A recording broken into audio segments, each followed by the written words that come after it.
Olá, nós estamos gravando agora a segunda parte da nossa aula do EAD do dia 6 de 2020. Hoje uma aula diferente, uma aula de história.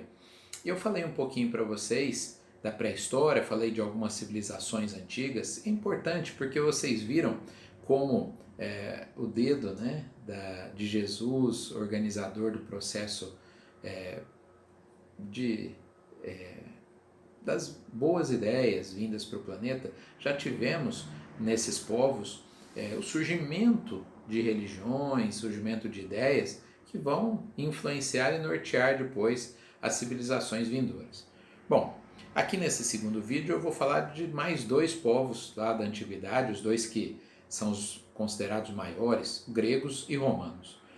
Entre os gregos, nós vamos ter algumas contribuições fantásticas, né? Uma civilização diferente. Eu não vou falar todas, claro, tudo eu estou fazendo de maneira muito rápida, mas todos sabemos que a contribuição na filosofia, na arte, na política, no discurso, né, na retórica dos gregos, foi muito importante, continua nos influenciando.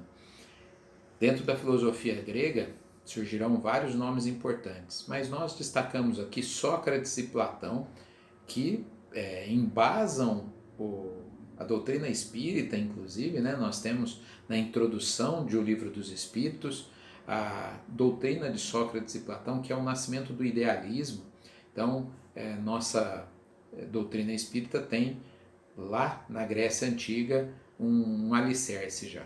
E Aristóteles, que já é digamos assim, o criador, né, o idealizador do materialismo. Então, Sócrates e Platão do idealismo, que o mundo das ideias precede e é mais importante que o mundo material, e Aristóteles, que já vai colocar o mundo material como sendo o principal. Essa dualidade, né, idealismo e materialismo, persiste até hoje, por isso que muitos acreditam que ciência e religião não se coadunam. Por quê? Porque a ciência seria materialista e a religião idealista, mas a doutrina espírita depois vai mostrar que é possível conciliar isso. Aí temos os romanos, né? A grande civilização romana que dominou quase todo o mundo conhecido daquela época, norte da África, Oriente Médio, quase toda a Europa. E os romanos contribuíram com muitas coisas, até porque eles dominaram outros povos e todas as contribuições dos outros povos passaram a ser deles, né? Tem, aliás, uma fala de um general romano, falando, a gente não precisa inventar nada, não. O pessoal inventa, a gente conquista eles e isso passa a ser invento nosso também. De certa maneira foi isso que aconteceu. Mas o que a gente sempre diz que é uma contribuição fantástica dos romanos é em termos de administração pública, como eles administravam, o direito, a base do direito nasce lá em Roma, né? E aqui temos algumas coisinhas que eu queria destacar de todas essas civilizações antigas. Um valor muito importante para os romanos era o orgulho. Então, se eles trouxeram contribuições, e trouxeram, o orgulho era o grande valor. Ter orgulho era a maior virtude. O problema é que entre os hebreus também, um dos povos mais orgulhosos que nós temos são os hebreus. E veja, a base da nossa civilização ocidental, a gente fala que é judaico-greco-romana cristã. Base dos valores judeus, o orgulho. Base dos gregos, a gente sabe que também o orgulho era muito forte. Base dos romanos, o orgulho também era muito forte, né? E aí vem o cristianismo. E aqui já chegamos no entroncamento histórico, né? Jesus divide a história em antes e depois dele aí. Então, o que acontece nesse momento? Jesus vai quebrar essa visão do orgulho. Jesus era a representação da humildade. E nós vamos entender daqui um pouquinho por que mataram ele. Né? Por que mataram Jesus? Porque ele quebrou todo o estigma dessas civilizações que tinham o orgulho como valor principal. Não é? Falar de humildade para um romano, falar de humildade para um hebreu, era algo impensado, né? Para um grego que também se sentia superior aos outros povos. Bom, vejamos, quando Roma implode, né? A gente fala que o que aconteceu com o Império Romano foi o mesmo que aconteceu com as Torres Gêmeas, né? Uma implosão. Quem derrotou o Império Romano? A gente diz que quem derrotou foram eles mesmos. Não havia força militar para derrotar os romanos. Tal qual hoje não há uma força militar para derrotar os Estados Unidos da América, não havia força militar para derrotar os romanos. Mas a violência exacerbada e a sexolatria, né, eram presentes. Qualquer série, filme que você assistir sobre Roma, você vai ver isso. Fez com que o Império Romano implodisse. Foram derrotados por um povo bárbaro que vocês mal ouviram falar ou nem ouviram falar, os Érulos, liderados por um rei chamado Odoacro. Quem conhece Odoacro e os Érulos? Ou seja, equivale a falar que os Estados Unidos da América foram derrotados por um país insignificante, por exemplo, em termos militares, pelo Paraguai ou pelo Afeganistão. Não é possível que esses países enfrentem militarmente os Estados Unidos. Então imagine que um país desse invada e toma o poder estadunidense.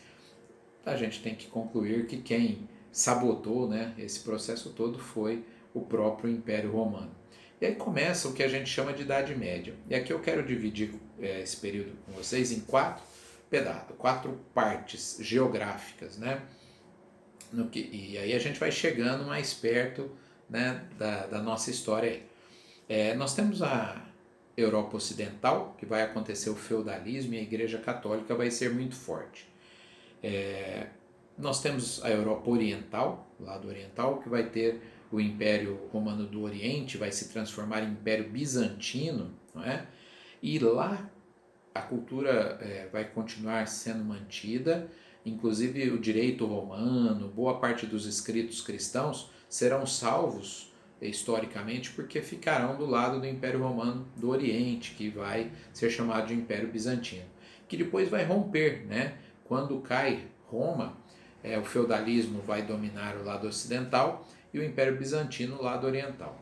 Paralelamente, nós temos o surgimento do islamismo no ano de 622 da era cristã, né? Maomé vai ter uma conversa com o anjo Gabriel, vai trazer a quinta religião, a última das religiões, né?